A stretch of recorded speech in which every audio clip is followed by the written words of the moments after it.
And welcome back, everybody. Here we are right there, and we have the Las Vegas Raiders. They are 5.5 points underdogs in Cincinnati to the Cincinnati Bengals. This will be the third meeting of these teams in the playoffs. Raiders won both divisional rounds, 1975 and 1990 seasons. Pete, that's your team. Do the Raiders stand a chance in Cincinnati to advance to the next round?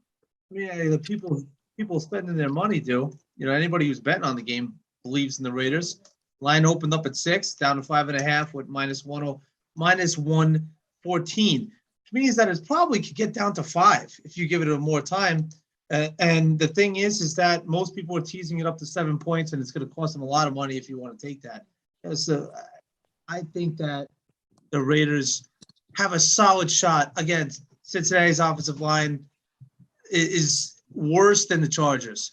They have a lot of pressures. If the Raiders come out and play the same defense they did against the Chargers, I think they win this game. I also think that Cincinnati's going to come out with a game plan to get the ball the ball out of Burrow's hand faster. They're going to be a lot of 3-step drops, a lot of draw plays, a lot of running the football. They're going to try to establish the run early, and they're going to stick to the run. Phylon's out. Raiders are going to have to come out and stop and run. If they could stop the run early and force them into a passing situation, I think they come out the game. But this is where coaching comes into play. And, we all know what happened to the Raiders coaching staff. It's really up to these coaches to come through with a good game plan and be mindful that you're going to see a lot of 3-second, 4-second releases, 1-step drops, throws, quick throws, get the ball out. After what they saw last week with Max Crosby and all that pressure that they did, that is their game plan. I know this as I'm not even the coach. I know how to prepare for this game, and let's just hope the Raiders are on the same page. Yeah, the one thing, too, about it, the Bengals do have a lot of weapons between Joe Burrow starting his first ever playoff game, Jamar Chase at wide receiver, who he played with at LSU, and also Joe Mixon at running back. It's going to be a powerful offense, and the question is going to be, can Max Crosby and the Raiders defense stop that? I believe they can, and I have the Raiders winning this game. I think that Cincinnati's playoff streak will continue. They will not win, and it will go for another year. Interesting fun fact here. The last time a number 1 overall pick drafted by the Bengals started a playoff game, he threw a touchdown and broke his leg on the first play. That was Carson Palmer. James, is Joe Burrow going to break his leg? He's not going to break his leg, but he's going to be running from Max Crosby and the boys all day. As I said in our last one, I think that the Bengals team is a lot like the Chargers team that the Raiders did look good against, and other than 4th downs, they put enough pressure and game plan well enough to keep Herbert off balance. And Burrow's also very good. I just don't think their offensive line is going to be able to hold up as well. I look for the Raiders getting points, and with the momentum they've have, and I've said this in the last one. They won progressively more impressive games, and I think this leads to being a Raiders victory.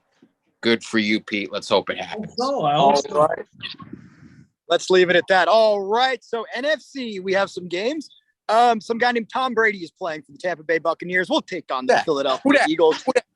Philadelphia is in the playoffs right now. This is going to actually be the 5th time these teams have played in the playoffs. First time, 1979, Tampa Bay winning to go to the NFC Championship game.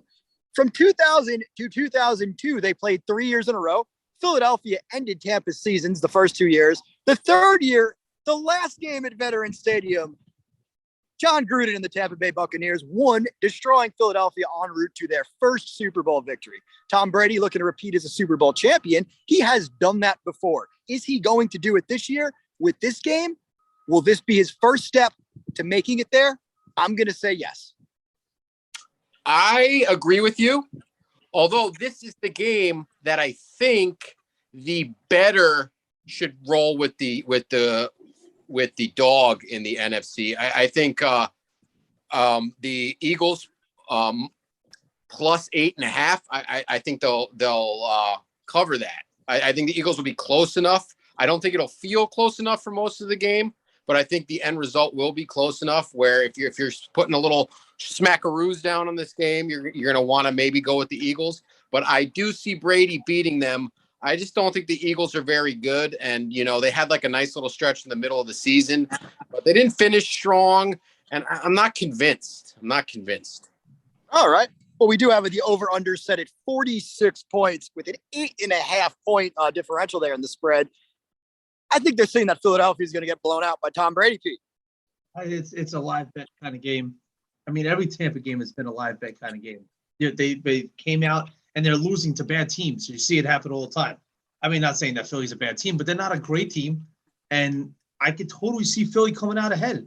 And, going into the third quarter, I could see Philly winning this football game by a full touchdown. James, what's the money line? What's the money line on Philly? The money line on Philly is plus 340. Woo-hoo! We'll take that. Second, $10. That's $34. $100. Yeah, second highest after Pittsburgh, plus 520. Yeah, so we shall see. If you're gonna bet this game, you leave money in your account and wait for the Bucks to be losing in the third quarter by 7 points, and then you just take the Bucks. And the Bucks will come back, and Brady will win, and they won't cover the spread. But it's you hear that, guys? That's Peter's pearls right there. That's Peter's pearl. Well, we'll see. I tend to agree. Tom Brady does do that thing where he hangs back and then strikes at the very end. It's been very interesting. That will be another game. Well, we got 2 more games to talk about. There's the battle of the former St. Louis teams and game in Big D. We'll get to that.